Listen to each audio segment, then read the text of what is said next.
Hello, everyone, and welcome. I hope you were all able to stretch your legs and have some lunch. What an amazing morning we've had so far. I am thrilled to welcome you to our afternoon clinical panel, Mitigating the Impact of Trauma for Individuals, Families, and Communities.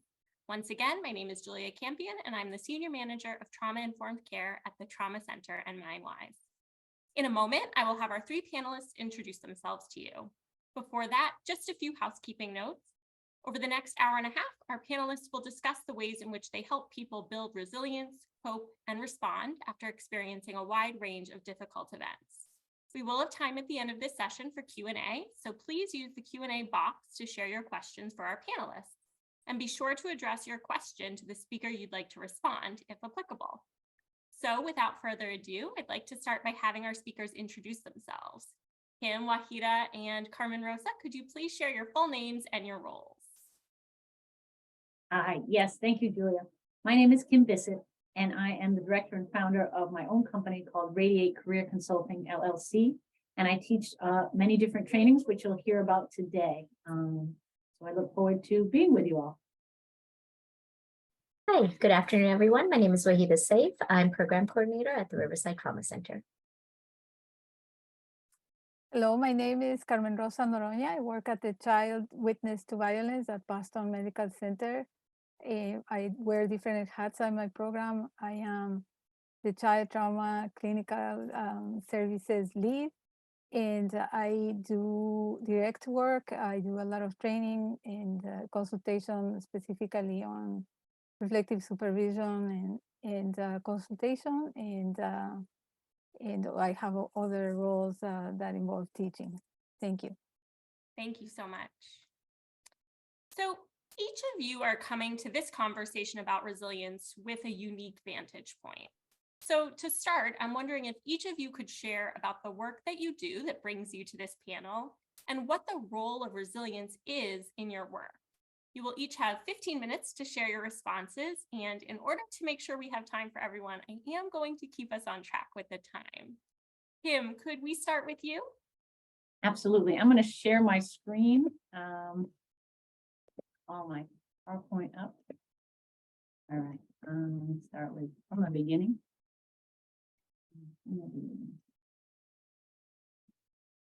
Okay. Can everyone see my screen?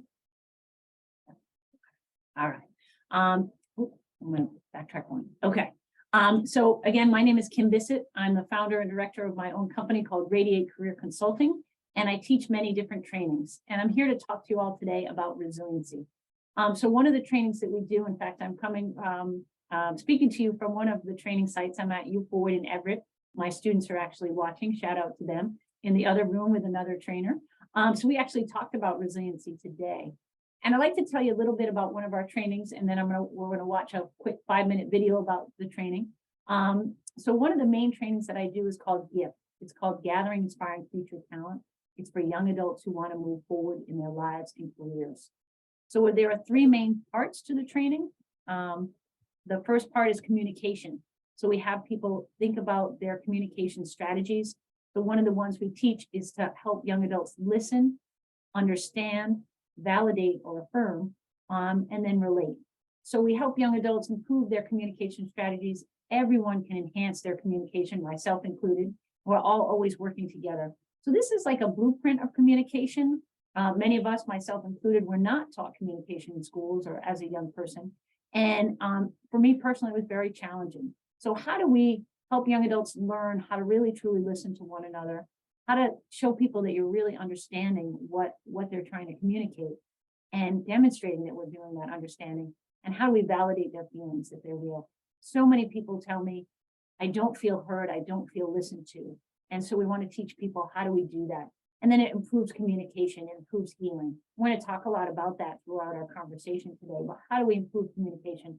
I work with all different, people. I work with a lot of young adults from all different communities, and how do we bring people together? And a big part is, how do we communicate our needs, and how do we get those needs met in an effective way?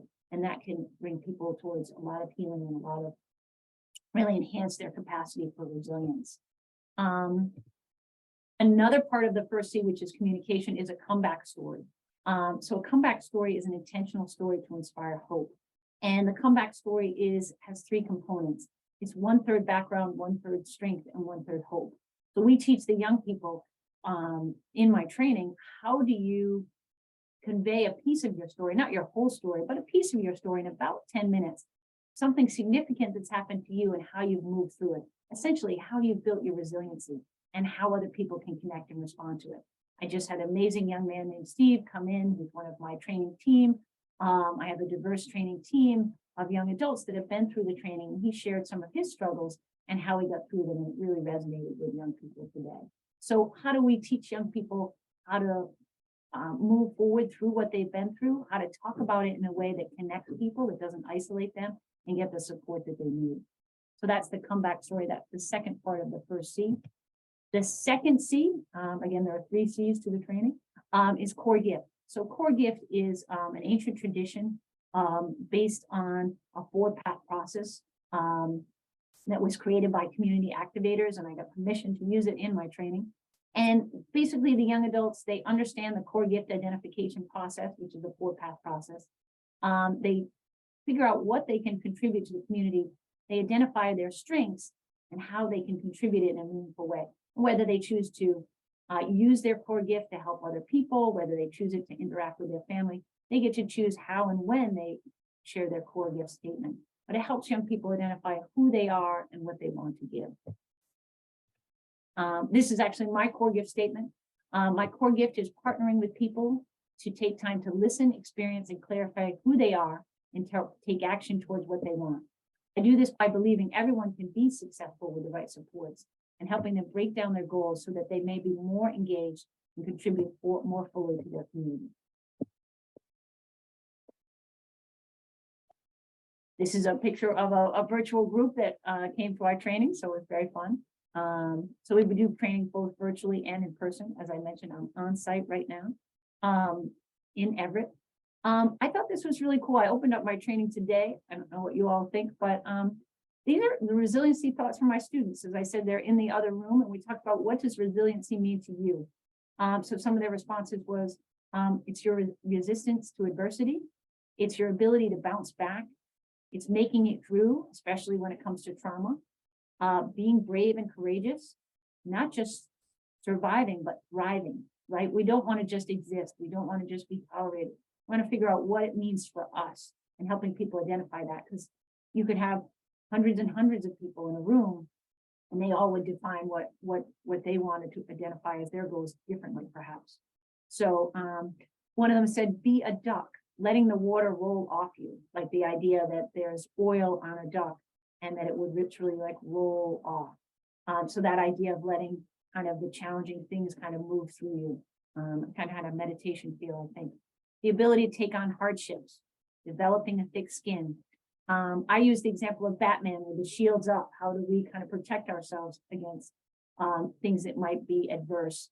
And one of the young people said, a good thing to mention is the Among Us, where they build shields as one of their tasks. And we talked a lot about that. So how do we build our own resiliency? How do we identify what we need and what are some of the resiliency factors? And myself and my colleagues that will present will talk about that today.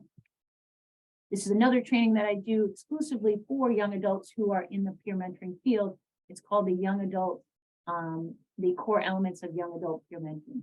And it has 6 core elements that have identified that help a young person be a really good peer mentor. So it's building relationships, supporting young adult visions and goals, role modeling, demonstrating safe, ethical, and professional behavior, and promoting self-care and practicing cultural responsiveness. Those are the core elements as defined by not only myself, but the Department of Mental Health and many other stakeholders to help people move forward in being a peer mentor. So those are 2 examples of 2 of my trainings. I'm going to show a brief 5-minute video that talks about my training through the words of some stakeholders in the training. I'm going to make sure to hit share sound with all of you Zoomers now. Let's see.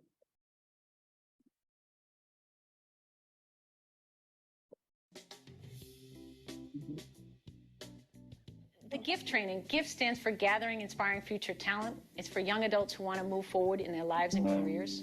We work hard to bring... Oh, I'm sorry, I'm just trying to make it full screen.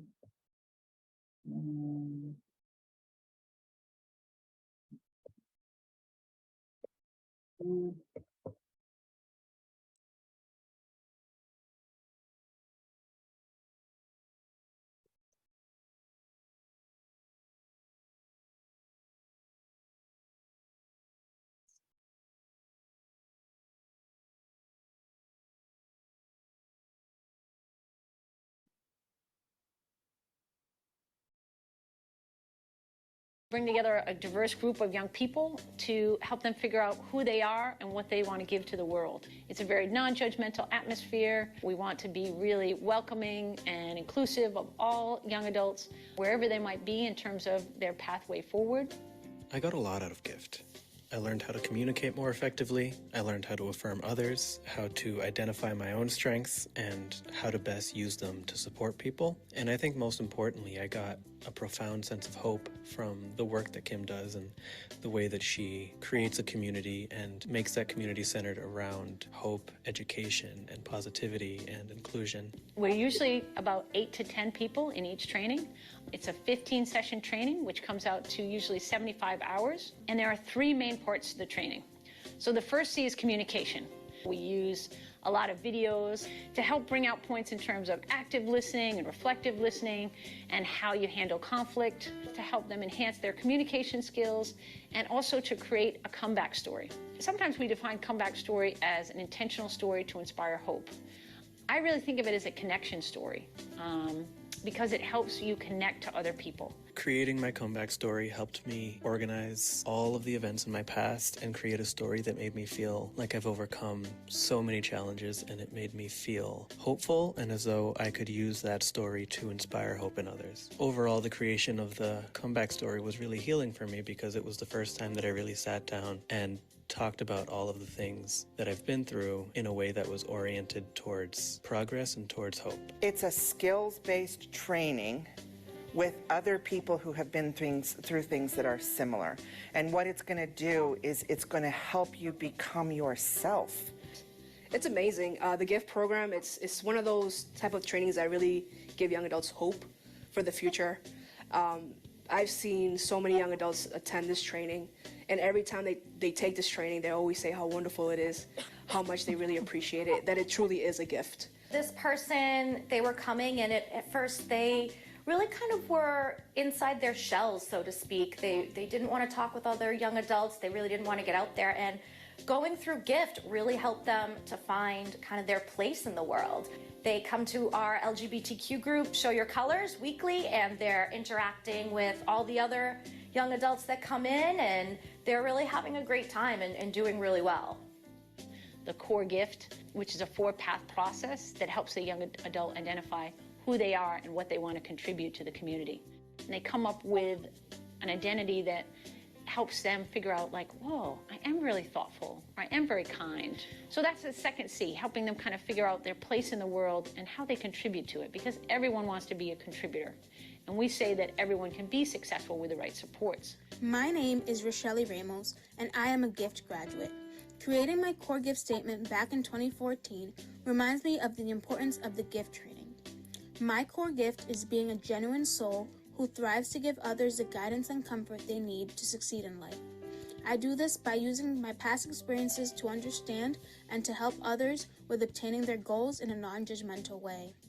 Hearing my core gift statement shows me the authenticity of who I am and who I am becoming. As I remember the paths that led me to creating my core gift statement, I know deep down that the gift training is not only life-changing, but also a place of discovery. Career development. So we have tremendous employer partners. We have employer partners with Department of Mental Health, VinFen, Edinburgh, Riverside Community Care. We help young adults get jobs at bookstores, at TJ Maxx, at Cumberland Farms. Wherever a young person wants to work, we want to work with them to support them to meet that goal. They've helped me work on my resume, cover letters, letter of recommendation.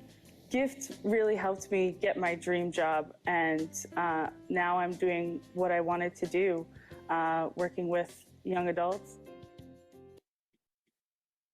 And I can say that Kim has not only changed my life, but I know that she's changed the lives of so many others. So if you're watching this video and you're thinking, maybe this gift training is for me, or you know a young adult in your life who might just benefit from this training, what I would suggest is check out our website. You can also sign up for our distribution list, and you will be the first to know when the next trainings come out. We do trainings across Massachusetts, so hopefully there'll be one coming near you soon.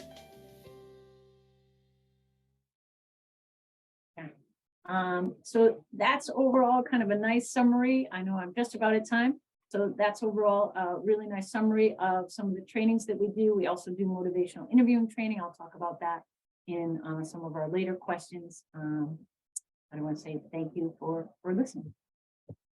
Thank you so much, Kim. That was wonderful. I had the pleasure of attending one of Kim's trainings a couple of years ago with the peer mentor I supervised, and it was excellent. All right, and turn it over now to Waheeda, my colleague Waheeda. Take it away. Thank you.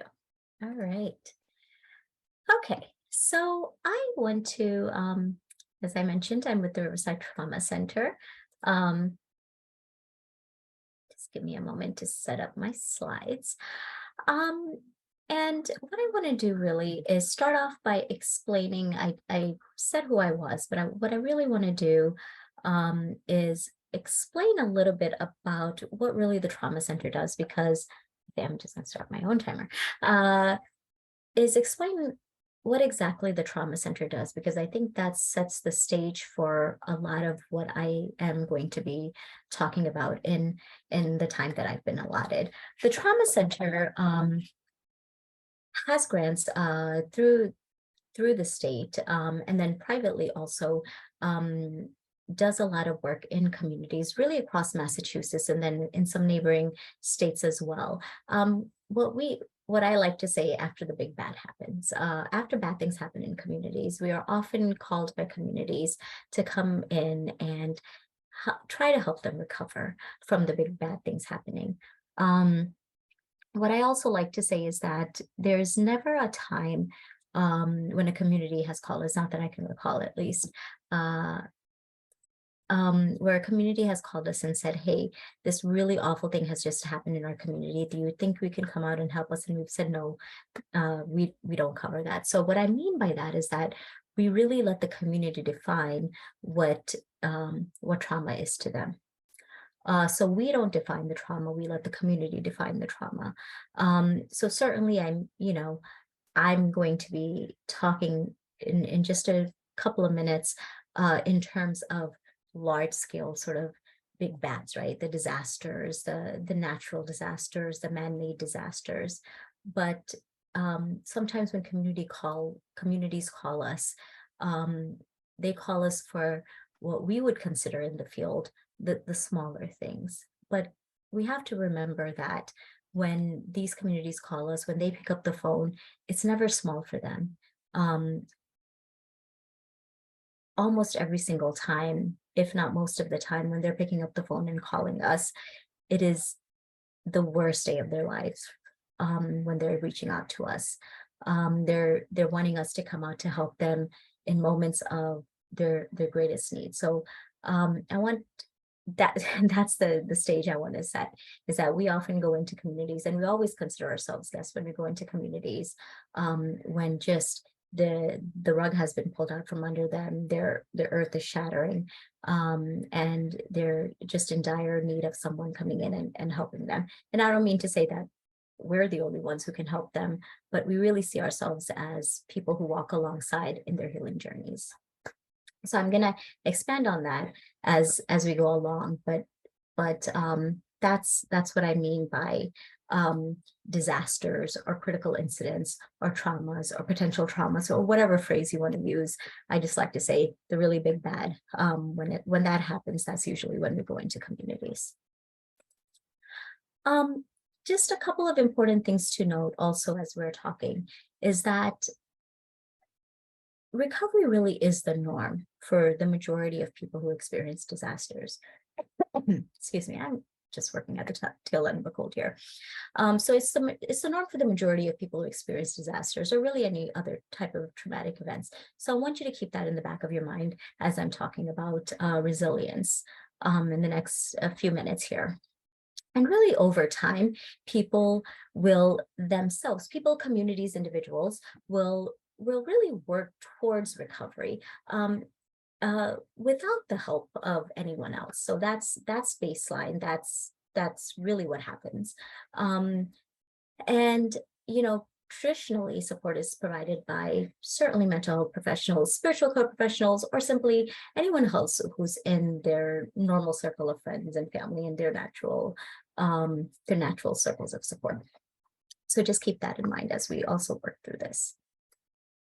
So we've been talking a lot about resilience today already. So I just want to touch on this. Resilience is distinct from recovery, right? It's the ability to resist developing serious negative reactions in response to whatever traumatic experience has happened, rather than just the ability to bounce back from negative reactions. Is actually actively resisting that. We have lots of folks who've been, you know, researching resilience going way back several decades at this point. You know, people have been looking at resilience called ordinary magic. I really love that phrase. It used to be considered, you know, some magical great thing, but we realize most people have it. So it's ordinary magic. So what makes people resilient is really linked to interaction between risk and protective factors.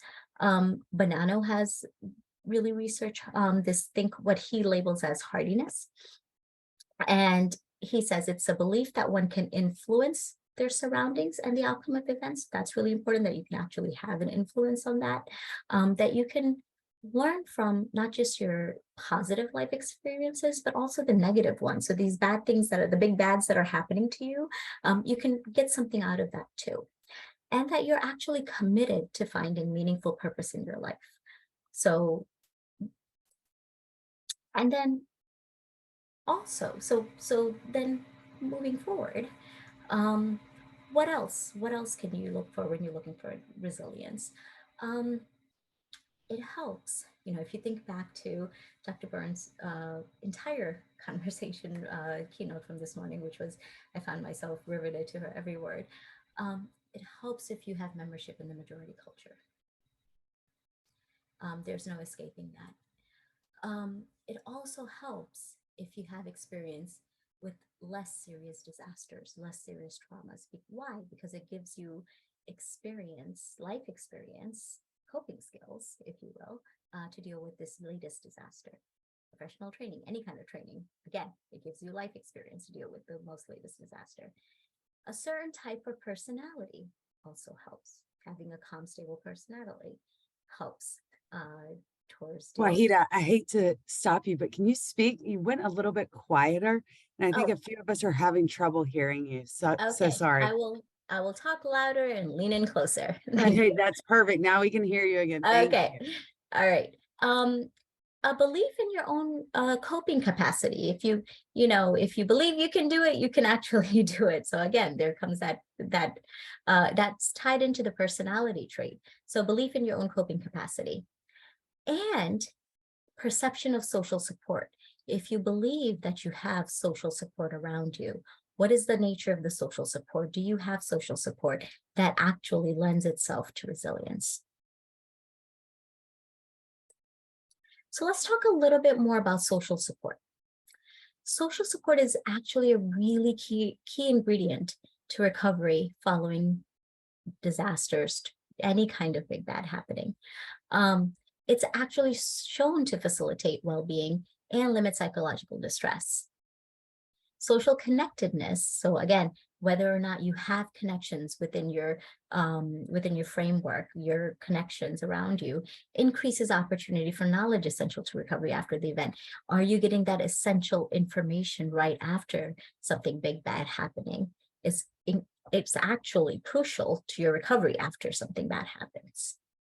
And it provides opportunity for a range of social support activities, including practical problem solving, emotional understanding and acceptance, sharing of traumatic experiences. This is why, and if there's lots and lots of clinicians in this audience, Love clinicians. I'm a clinician, so we're not always essential in the aftermath of something really big, bad happening. Sometimes you can just share with others who've been through the same experience or not been through the same experience, right?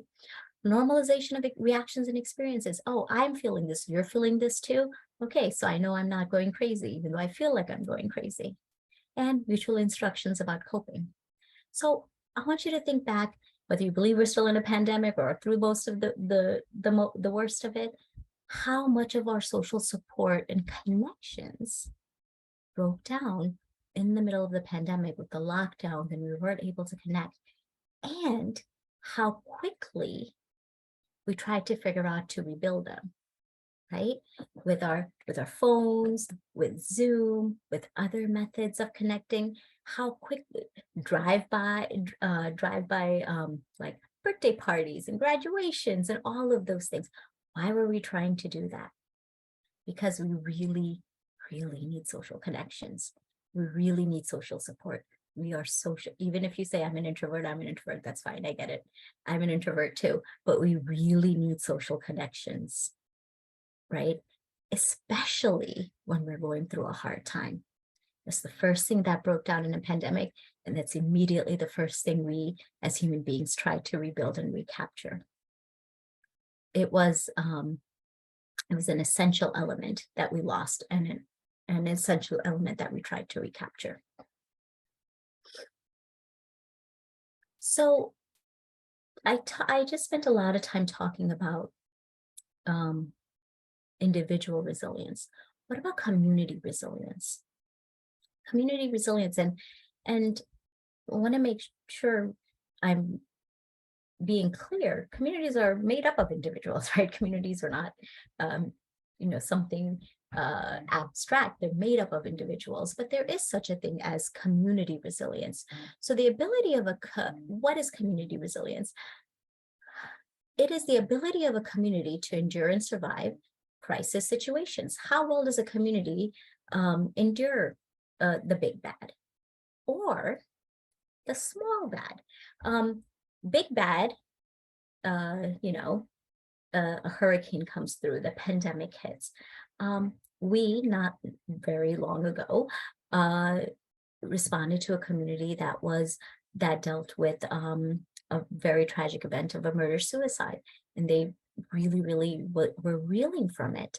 And, they really rallied in how they responded to it and asked us to respond to it.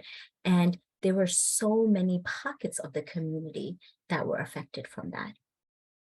And it, how does a community build that community resilience? So the ability of a community to endure and survive crisis situations, it encompasses the community adaptability to changing circumstances and its capability to respond effectively. And here's the thing, it can be both measured and enhanced. It's not a static thing. It can be enhanced. So what do these components include? Leadership. So a lot of this is the perception of how our leaders are either supporting us or not supporting us. It's not unusual for us to see or us to hear this natural, this hurricane passed through, or this awful thing happened, and our leadership just did a flyover, right? And how does that feel when it was just a flyover? Or no, he came down and did you see how he was hugging everyone?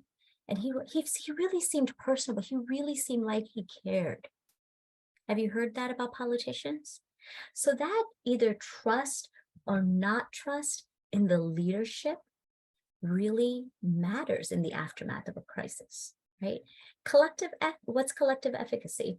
The belief that we as a community can do for ourselves, can recover from this, or can't. Social trust. In the aftermath of something bad happening, I can trust my neighbors, or I can't trust my neighbors. I know they'll come out and do for me, or they might, break into my house and steal my things. Place attachment.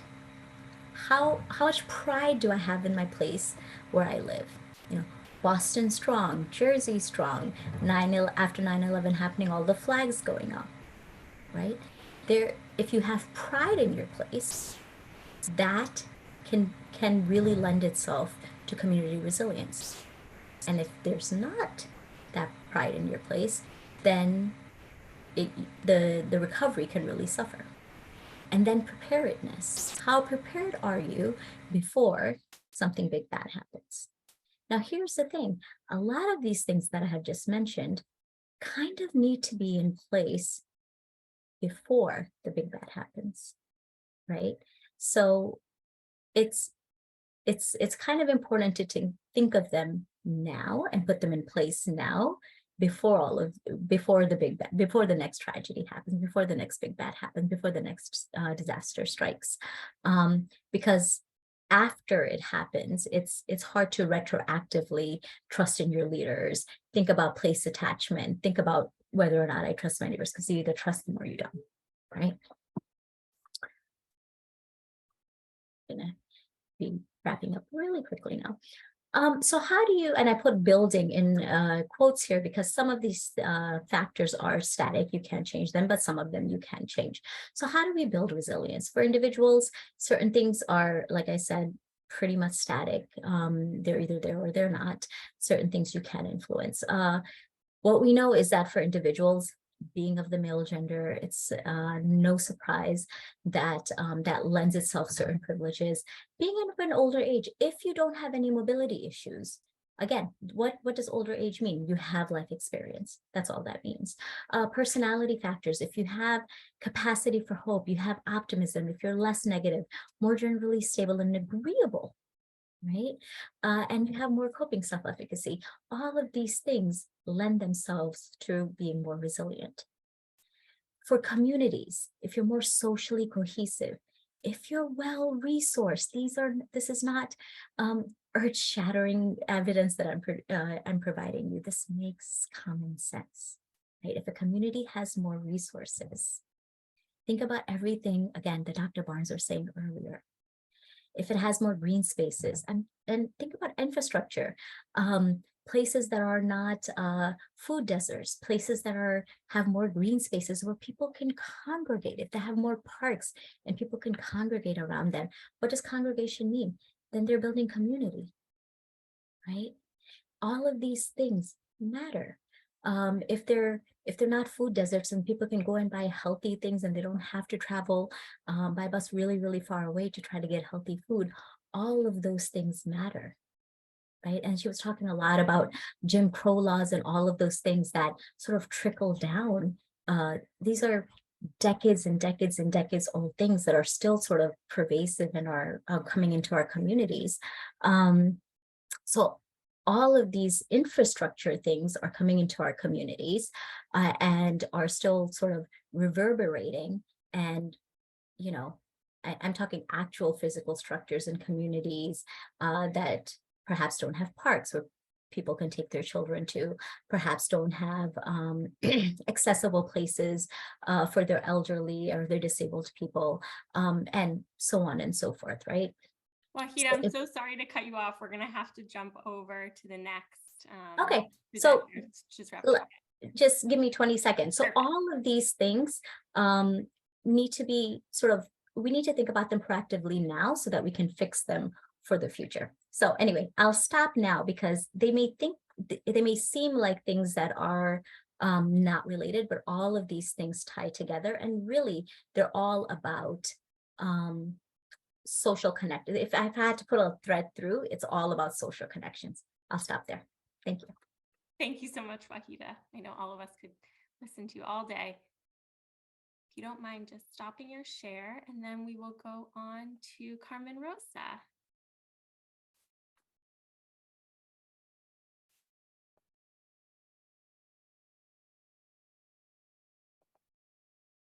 It says that my video was stopped by the.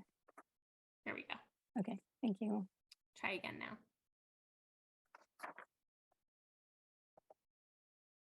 Okay, thanks. So I would like to start by acknowledging that I have an accent, and that usually when I am at the beginning of a presentation and I am anxious, my voice tends to to go down in its volume. So I am using a microphone, but if you cannot hear me or if you cannot listen to me, please just let us know, and then I will try to raise my voice. So one of the questions that was asked to us panelists was, why are we here, and and why are we here when we think about resiliency? And I would like to say that I am here to highlight the very complex nature of the work with undocumented children and undocumented families, and particularly with very young children. I work with young children who have experienced a number of traumas, but my work has specialized or has focused in immigrant families, and particularly with mixed status families. So an acknowledgement that their very complex needs are the result of racialized policies, of very punitive policies that really impact their health, their emotional health, and access to resources, as probably many of you know, and how this has implications for the providers who work with these children. And I was one of those providers who was working in isolation and trying to find resources and hitting many, many walls and becoming extremely stressed and feeling the impact of the results of that stress in my life, in my body, and in my emotional well-being. So my my hope is to bring on one hand the voice of these population, of the population of young children, and then also the voice of the workers that serve these children, and particularly of the workers whose intersectionality matches, or their identities match the situations of these families. So workers who might be Black, Indigenous, or other people of color, and who are also immigrants, and how that intersectionality affects the likelihood that they might experience secondary traumatic stress. So next slide, please. I want to thank all of these colleagues who have been part of a project in which we have tried to develop very specialized training materials, but then also methodology of providing reflective supervision that is focused on diversity-informed practice and on radical healing. So when I think about aspects that promote the well-being of this population of providers, I am thinking about these methodologies or these interventions as ways of promote not only their skills, not only best practices, but also their well-being. Next slide, please. So I just wanna, in the spirit of protection, I just want to keep in mind that I will be discussing topics related to immigration trauma, racial trauma, health inequities, and to please do whatever you feel you need to do in order to take care of yourself. Next slide, please. So our stance in this project that I am mentioning, where we developed actually a model of a learning collaborative, is that we really believe in the importance of decolonizing knowledge, and this is related to the topic that we are discussing today. I am going to be offering a different angle and inviting all of us to think about when we talk about resiliency, when we talk about child development, when we talk about trauma, what are the paradigms that we are using for these terms?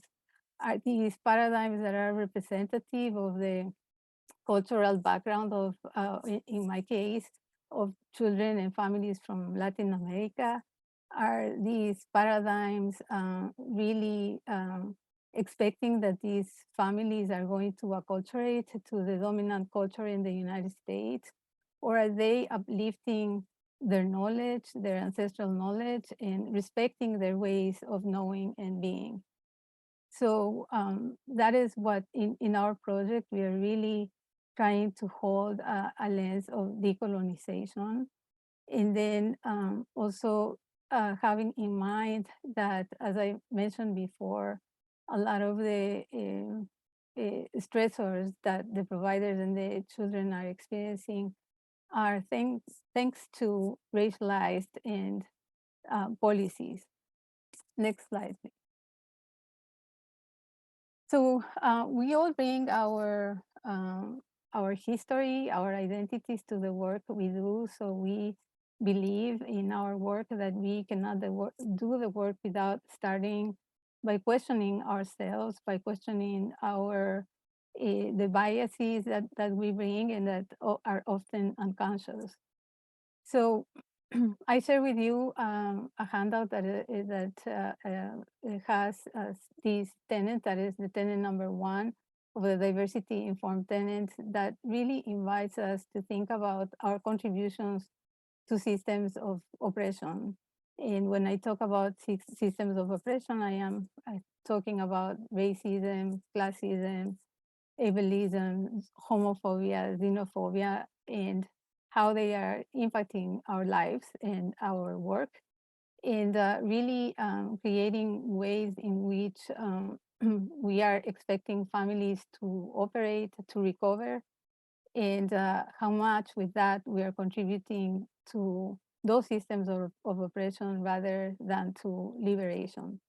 So this is a way of entering into a critical process about the social and political structures that surround us, and when and how we need to change them, question them, dismantle them, so we can really provide services that are valuable for these children. In this case, the Latino children, or in my case, who are undocumented and immigrant. Next slide, please. And then we also believe that the work needs to be focused on diversity, on a lens around development, and that we cannot talk about a trauma-informed approach.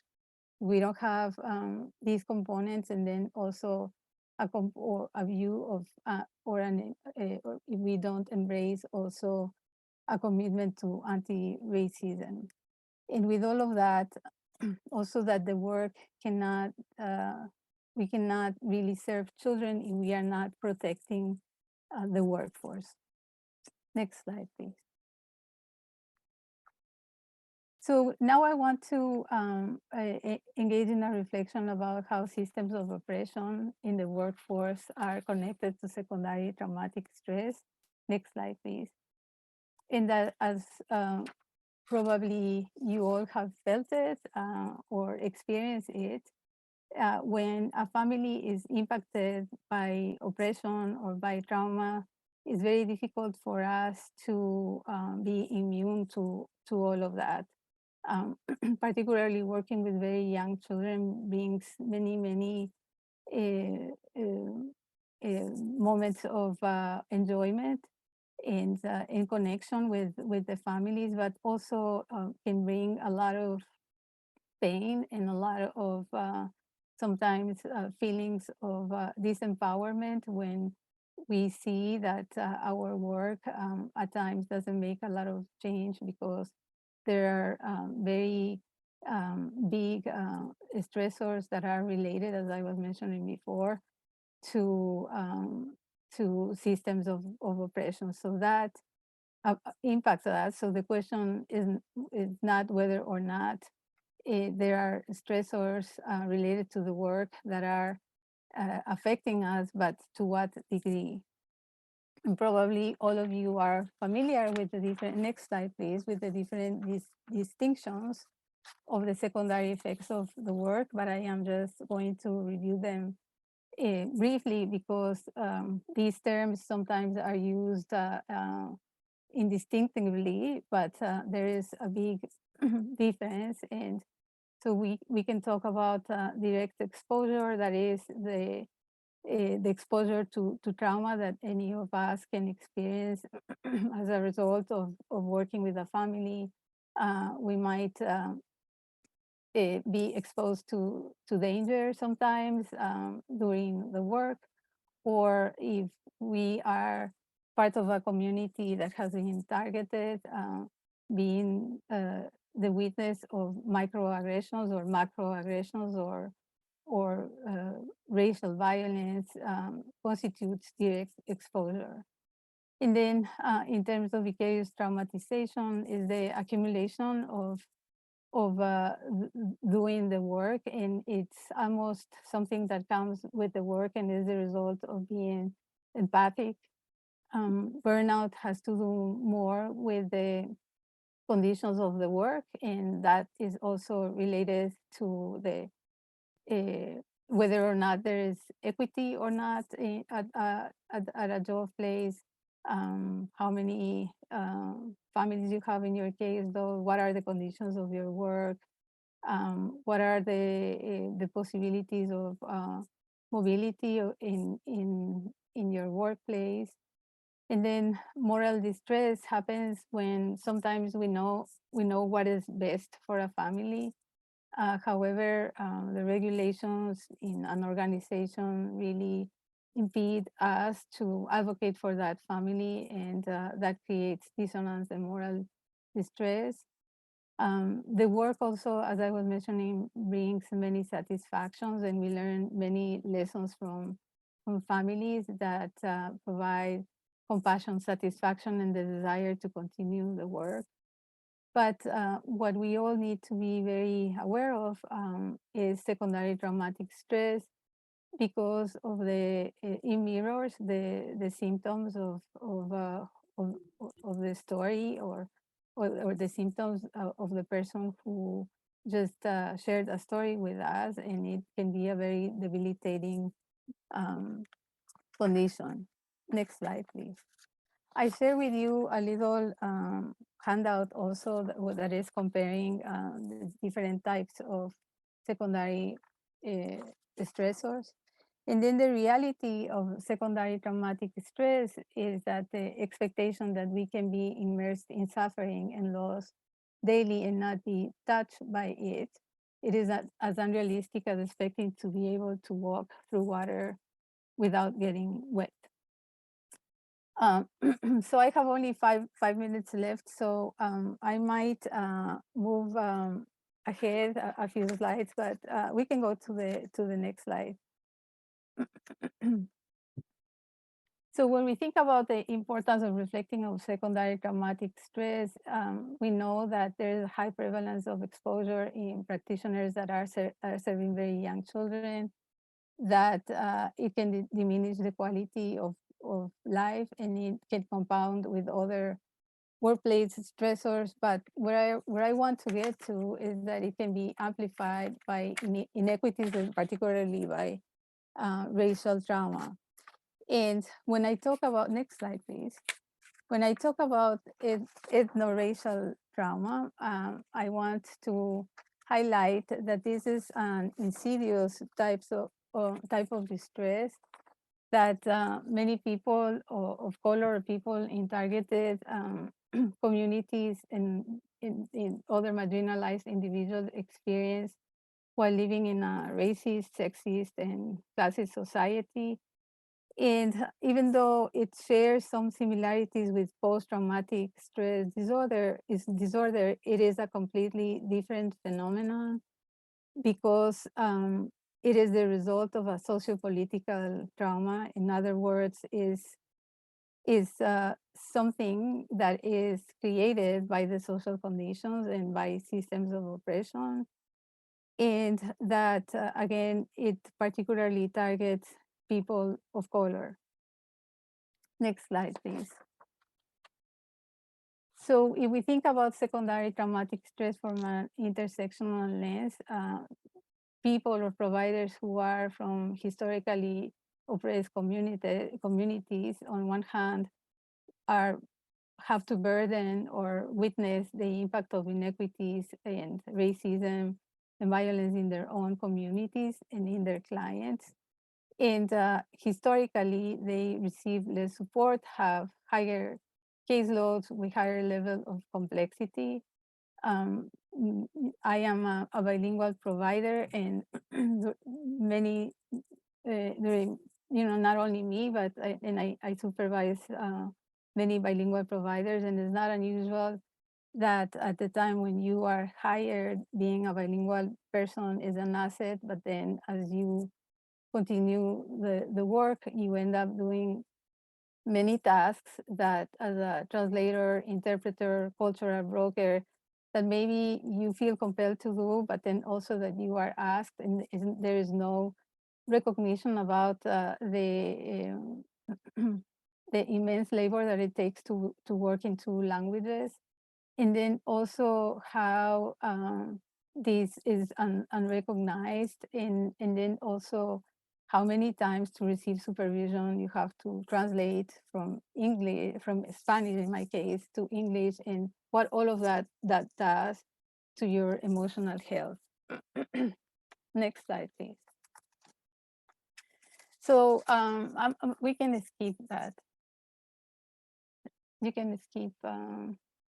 So there are a number of protective factors, and the point that I want to argue is that when we talk about resiliency, and when we talk about evidence-based models, very often, again, what we are expecting from families or from workers is that they will endure, resist, bounce back, all the different terminology that is used for resilience, to adapt to a situation that is unjust, to a situation that is inequitable, or a situation where there is an inequity. And as we are thinking about, recent events and the unfortunate murder of Tyree Nichols, we cannot think that resiliency is enough, that we must dismantle the historical and oppressive sources of violence. And I have been in groups with young people of color who have mentioned that they are really tired of being resilient, and of workers that that feel in the same way. So again, my invitation is to think about other ways, ways of deconstructing these terms and these interventions that are expecting that individuals will accommodate to injustice. And the one of the two, and I will finish, the two interventions or resources are that can be helpful are diversity-informed reflective supervision or consultation, and then also the framework of radical healing. I shared a lot of resources with you about radical healing in particular, and I hope that these will spark a conversation, a discussion, and thank you for giving me this opportunity. Thank you. Thank you so much, Carmen Rosa. And just so everyone knows, we will make all those handouts and resources available to you all after the conference today. So I would like to invite Waheeda and Kim to come back on camera and just ask you a few follow-up questions. And while I do that, I'll just encourage our participants to put any questions that they have for each of you into the Q&A, and we will have time at the end to get to those as well. And Carmen Rosa, I'm seeing many applause comments for you in the chat. So as we've been talking about, we know that coping and resilience can look different for individuals and communities. And I would add here sort of expectations around coping and resilience, as Carmen Rosa, you've just spoken to, look different at different moments in time as well. And so I'm wondering if you could speak to what coping and resilience look like with the individuals, with the communities, perhaps the providers with whom you work. Carmen Rosa, could we start with you? You had mentioned something around sort of the families that you work with in therapy and their ancestral knowledge. I'm wondering if you could start us off. Yeah, so we are trying to move away from communicating this notion of resiliency, as I am mentioning. Particularly in the work that I do, we use a lot of instruments, and the instruments that are related to resiliency are they represent westernized perspectives that are not instinct, or they are not reflective of the traditions and the culture of many of the families with whom I work. I work with I have worked with indigenous families. So what we are trying to do more and more at our program is to tap into those resources and work with the family and to integrate their system of beliefs or what is healing for them. So I remember many years ago where I started thinking about this. I work in collaboration with a person who was a healer for the family, and then I usually try to understand what is the system of beliefs for the family. I also don't expect that parents are going to play or get on the floor and play, because a lot of the moms that I work with, or that I have worked with, didn't play. Their parents didn't play with them when they were little, or play can be painful, or remembering play can be painful. So there are those changes, right? And then working with again with what represents connection and what represents healing for the family. Thank you. Waheeda or Kim, do either of you want to speak to that?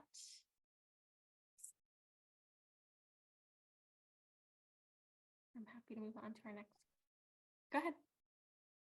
Yeah, so I can speak to that. I wanted to sort of expand on the community connections piece, and I had spoken a lot about sort of our role as coming into communities as these outside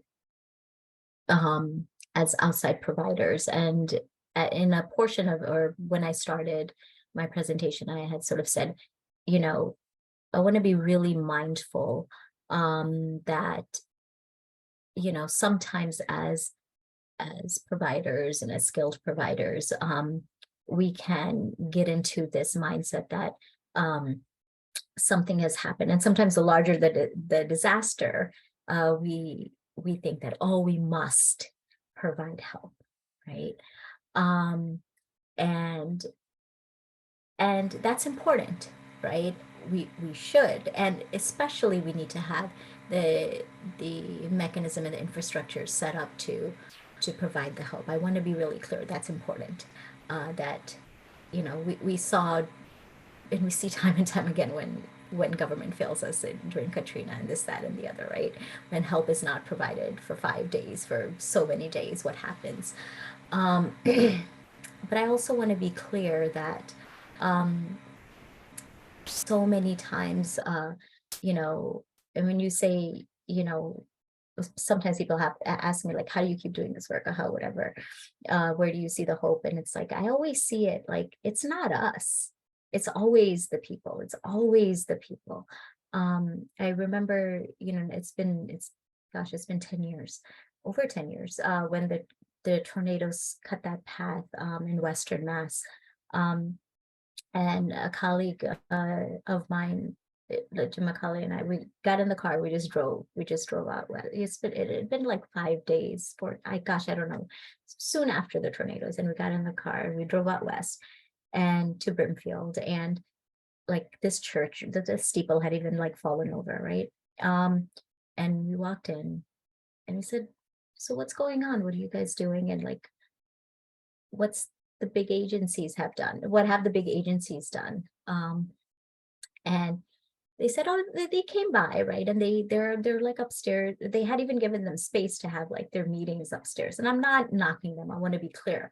To provide disaster relief on large scales, you have to have big planning meetings. I get that. I get how that works. The logistics work. You have to have the big meetings for long periods of time. And I still remember this guy, he goes, and while they have their meetings, we just keep feeding people. And they were feeding 300 families, people a day, twice a day. They would make these meal runs, right? And this was just a church that had itself been damaged. And we were like, how do you arrange for that? And he said, oh, he pointed and he said, you see those two teenage girls sitting in, this is like 10 years ago. So Facebook was still really big then, right? And he's like, we have a Facebook page and whatever we need, they just like put it out there. And like people just like these trucks just show up and drop off whatever we need. And that's the power of the people and the social connections. And the other story I remember from that same church, I needed, I wanted to use a phone and I said, oh, could I use your, I don't know why I wanted to like sit down and use a phone. So I sat down and I said, can I use it? And they said, yeah, I use that phone. And on their computer, their old computer, there was this Post-it. And it was this list of it was a list of people, and it said, are you okay? And I said, can I just ask, like, what is this list of people about this? Are you okay? And they're like, they had this before even the tornado. And it said, oh, this is just our list of people we check in with like once a week. This is our are you okay list. So I want you to think about that, right? They had an ongoing list of check-in of people that just called and checked in and be like, hey, how are you doing this week? Right? So that's what I want to emphasize is maintaining those connections and how important it is to do that before the bad stuff happens. Because if you don't do it before the bad stuff happens, it's so much harder to do when the bad stuff happens. So that's what brings me hope. That's what reminds me like it's all worth it. And like, that's what's going to keep our sort of stuff going, the real turning. So, thank you, Waheeda. I think that story resonated for a lot of folks in the audience. And I'm thinking too, Carmen Rosa, about what you mentioned around sort of really locating the power of healing in a culturally specific context and what that means for our response work, right? And thinking about the responses we do and how what is healing to one community that's experienced a disaster that has already experienced other potentially traumatic events or potentially stressful events, and how those sort of overlapping contexts really play a role in the work that we do in working with them around healing, right? And in that caregiving system. So thank you both. I'm wondering now if we could speak, if you all could speak to the strategies that you use to facilitate this coping, this resilience, this healing, right? Thinking about the language we use, I want to be mindful of that with the people with whom you work, with the providers with whom you work. And Kim, I know, you and I had spoken a little bit. Could you speak to the work you do around affirmations?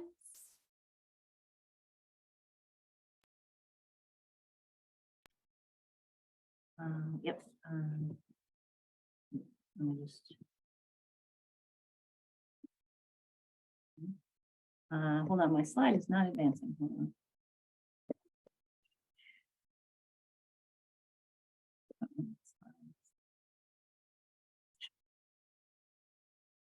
Yes, I can.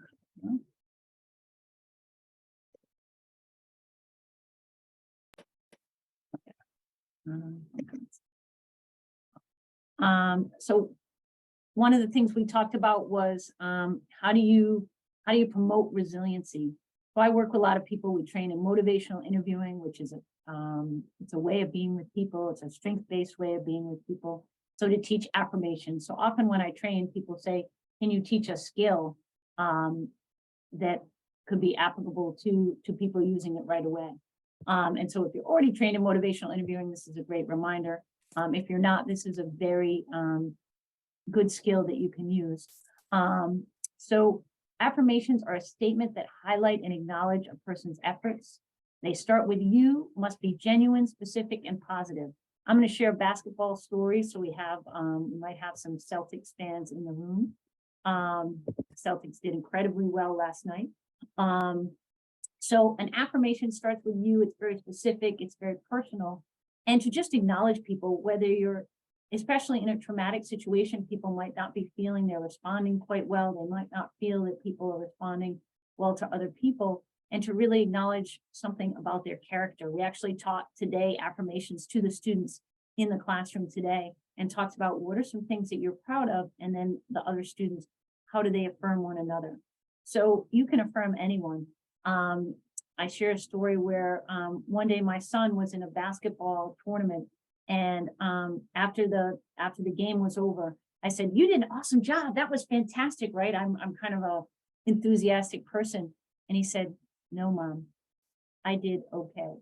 And he said, "I'd really appreciate it if you kind of matched where I am." That story didn't really, he didn't really say resonate, but he meant resonate. And I was like, wow, my son is 12. Like, that's a lot of insight to have, right?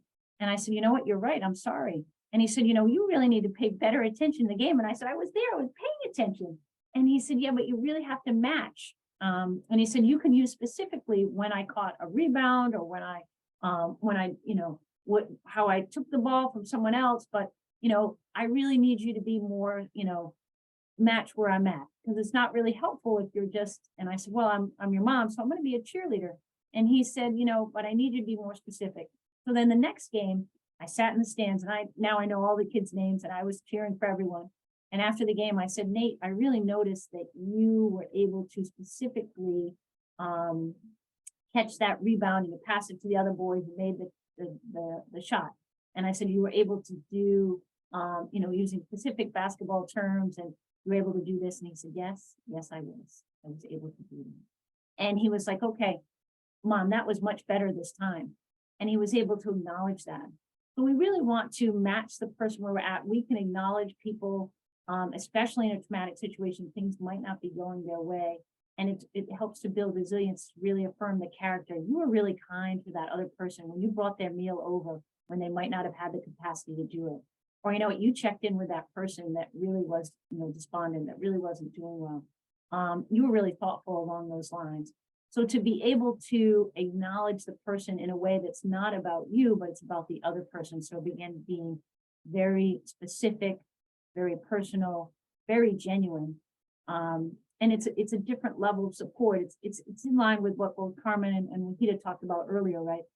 Carmen's example of a parent from a certain background might not want to play with their child, and that's our expectation. It's not theirs. So how do we meet people where they're at in a specific way and acknowledge their efforts in a very personal way that's customized to them? And so I encourage people to go out and try an affirmation with people that they know. You can affirm anyone in your community. You can affirm anyone as you go out. I affirm everyone from the people who are frontline, you know, at the grocery store. Like, you are really appreciated that you're out here and putting yourself at risk so my family can eat, right? And the grocery people would be like, wow, that's true. And it is. So that's a very specific skill. I kid people, be careful. This could improve your relationship. So you go home and you can acknowledge who's at your home. You can go to your place of work and say, "You know what, you cleaned up after the kitchen," when all those things weren't really yours, right? Talking about boosting resiliency of coworkers. Acknowledging effort is usually very appreciated, especially when it's specific, customized to the person, and genuine. So that's a very specific skill that we can use called affirmations to build resiliency in our communities, which Waheeda talked about was extremely important, right? Building that resiliency, and it begins with acknowledging. We can talk about how Carmen talked about acknowledging the people who translate, right? That's a huge burden. And even translating not only words, but cultural expectations, and acknowledging, like, that was super helpful. I wasn't clued into that. I didn't realize that about that particular family or that particular people who are suffering. So how do we do more of that? And affirmations are a key piece. Again, they're a skill taught in motivational interviewing that can help people move forward in their lives. Thank you so much, Kim. We are getting some incredible questions from our participants. So I'm going to start turning to some of those. One person has asked, reflecting on Jorgen's presentation this morning and his point that many definitions of resilience are very Western and individually focused, how might we think about resilience as a community quality, even as we respond to and work with individuals? Someone like to take that?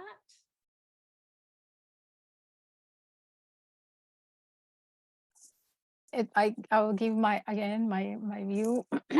I think we can talk about resiliency from a community perspective. And again, if there are no changes in the social structures, a community can have many abilities or can organize and do many wonderful things. But if the conditions, the water, the air, the ground in which they are located doesn't change, we cannot, it's just, again, expecting that they will continue doing the same, right? Developing these abilities to survive in conditions that are not, based in equity. They are not based in justice. So that is, again, my take. So again, I think that when we think about community resiliency, we need to think about ways of changing systems. I'm sure we'll get some questions around folks thinking, how do we change those systems, right? What are the steps to make those changes? So I 1000% agree with Carmen. It is, we often forget the systems piece. And so the only thing I would add to that is, what I was saying earlier is that community is made up of individuals.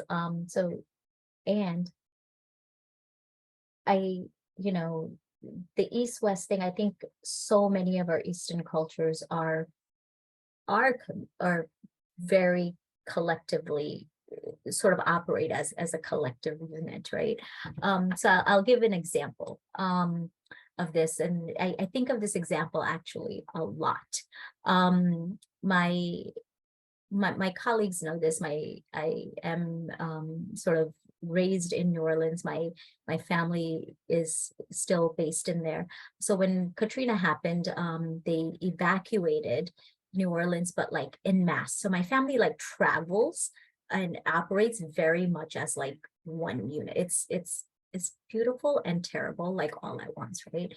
If you know anything about as families operate. So when Katrina happened, I was in grad school in Boston, and they thought they were leaving for 2 days. They ended up leaving for very many months. So I went to Houston to see them, and I got to have this very outsider clinician and training perspective of them. So they were having communal meals. They had rented out apartments in this like one tiny little place, and they would have every meal at another apartment. So all like 30 of them would cram into this one apartment, cook together and eat together, like on the floor. They wouldn't just like have their own meals together. And then, one of my cousins went to like the library and like rented out all of like Supernatural, and they binge watch Supernatural before binging was the thing. So they spent all their time together, and then they would cry together, because they all lost all kinds of they had no loss of life, but all kinds of other like homes and businesses and all kinds of other stuff. And then they would laugh together, and then they would cook together and eat together. And then the next meal, they would move on to like another family's house and cook together and eat at that person's house. And then the next meal, they would move to another family's house. So this is what they did all day long, right? And then we would like go out and outside, and then we would run into like a nuclear family. And I would see their face, and they would just be like completely sunken. Like my family would mourn and cry, but there was a lot more laughter, right, than this other family. And I would think to myself, God, this is a whole different process of processing and grieving than what my family is going through. So I think, anyway, this is a long-winded way of saying that the healing and the processing that was happening in this communal way was very different than other people were going through, because they were doing it mostly on their own, mostly individually, than was happening in this community, which they just went back to basics, right? Back to how they knew how to do things. And it was serving them much better. So. Thank you, Waheeda. I mean, I think that piece about sort of the communal healing that you're touching on, and the way that resonates in multiple instances of traumatic events that we've responded to, or that you're mentioning in your own family, that's really powerful. We're getting a couple questions and comments related to Carmen, you raising the awareness around the mental toll that translating and interpretation can take on an individual. We have folks from schools in the audience, and they're saying we have teachers that we always rely on and haven't been mindful about that. Not to mention students also that help with their peers that come into school. So I think this is really raising a level of awareness. And one question, and I've lost the exact wording of it, but one question someone asked is, what is the best way to recognize and appreciate that level of work and effort that people are putting in? So again, this is you were asking before, how do you change systems? Yes. So this is a micro, this is a micro. You can change a system beginning with a microcosmos or one relationship at a time, as long as you have this awareness, right? That is why I was talking about critical self-awareness. And so, for instance, for people who are working in these multiple roles because they they speak a second language, it's important to really be mindful about the number of cases that you give them, or the number of, in this case, students. So be mindful that they are not working with all the undocumented, very traumatized, very high, the families who have high demands because they are maybe one person. Then recognize, so if they are doing jobs that are in addition to their job description, they compensate them for that. And then recognize that being a bilingual person is a gift. So maybe they need their salaries need to be improved. Then it's important to offer them ways to grow in the organization and to have leadership. And then I cannot emphasize enough the importance of having a supervisor with whom you can communicate in the language in which you are doing the work. So all of that requires to invest, right? It requires resource allocation, and then it requires organizational change. So maybe if the organization is not doing that, maybe the organization needs to engage in an organizational assessment about equity. So and so forth. So you see how we are talking about a very specific inequity that happens often and that is invisible, and then it has ramifications to change a system. I love what you said. I wrote it down. You can change a system one microcosm at a time through raising awareness. That's incredible. Thank you. Another question that's come up from schools, from school folks, is what can you say to educators, and I'm sure we could extend this to clinicians in the audience, right, who are trying to support students through this time of mental health crisis when they are re-experiencing their own fatigue and trauma with the increased levels of need that they're seeing in the classrooms? Open that to all of you. Can I say something? Yes, please. So this is and I think that Waheeda and Kim have and you have mentioned some aspects of what is radical healing.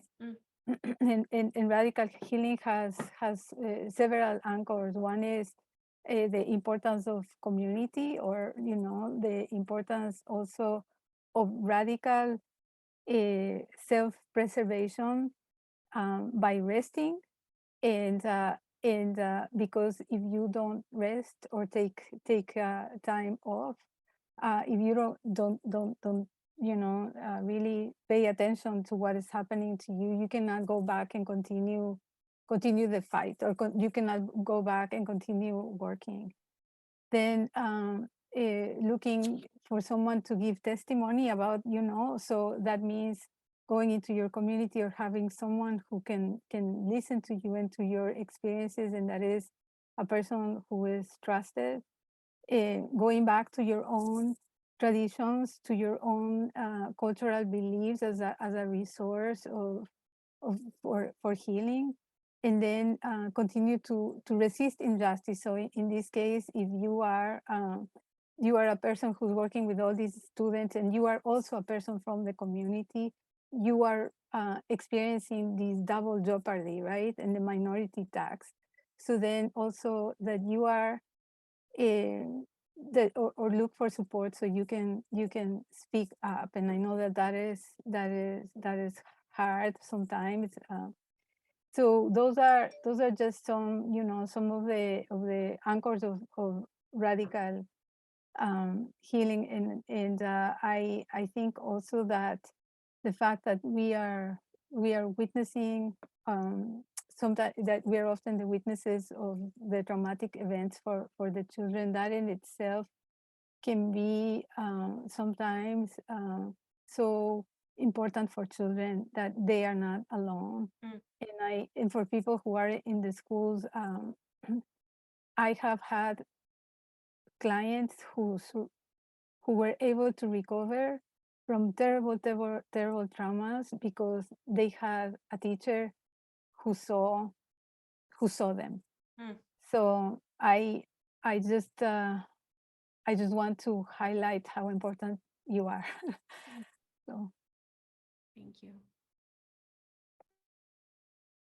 Can I build on that? I think, Carmen, that was beautifully said.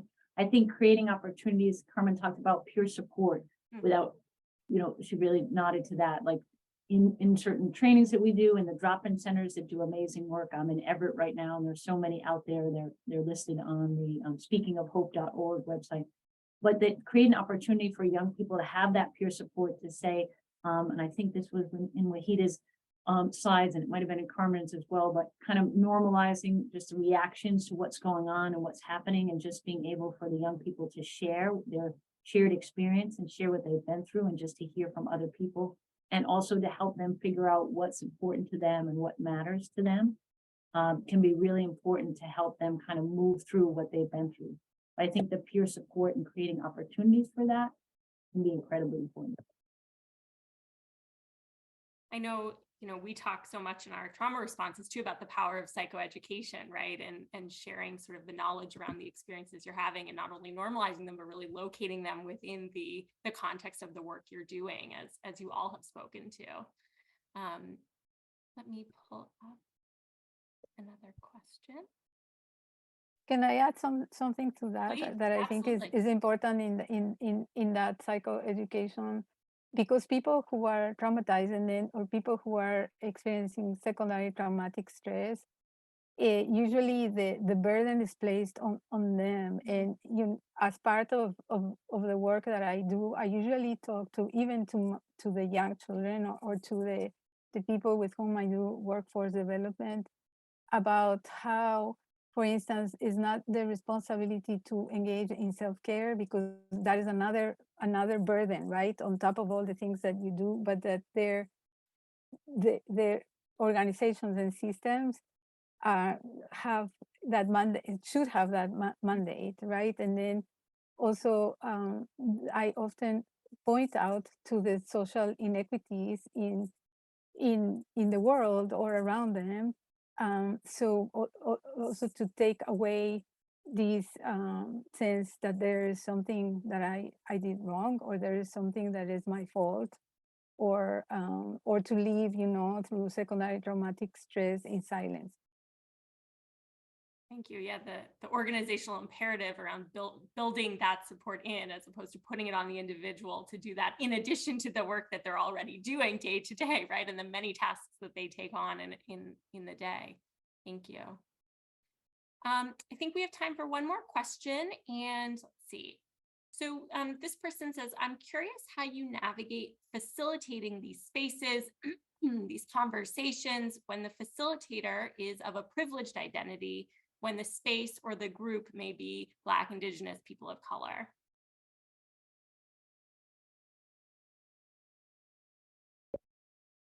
I can speak to that. So on my training team, I have 13 young adults that are all graduates of the training that come in, and they are young people that represent, I am part of the LGBT community, but I have other young adults that participate in that. And then I have young adults who are young people of color with all different backgrounds and speak different languages. So the young adults really like to come back and share their experiences. And then it's a way for the young people to see lots of different people that they connect with and shared experience. So we try and have different representations. We're super fortunate like that, that we have different representatives of people coming through the training. So again, they all work at different places. And if they don't work at different places, we do compensate them. Most are working in different organizations, and their organizations like them to come back and interact with the young people. So to have that diverse representation is extremely important, and it can be all different kinds of representations, different challenges, different traumas, different backgrounds. Just so that you never know. One of the amazing things is you never know who is going to connect with someone's story. You might not know pieces of their story, and then when someone brings it out and gives voice to it, then other people give voice to it, and that's like super hopeful and super a way to create a community connection. Talk about community resiliency, and that's a way to build that. Thank you. I think that if you are a person who has multiple identities that are giving you privilege, it's really important to acknowledge them as a facilitator. And it's important to also know that you have to do a lot of, for all of us, right, who have the privilege of being in this panel. I think that probably we have gone through our own journey in terms of acknowledging parts of our identities that give us privilege, or that make us the target of inequities. But again, for people who have identities that give them privilege, I think that the work, we have to do the work, right?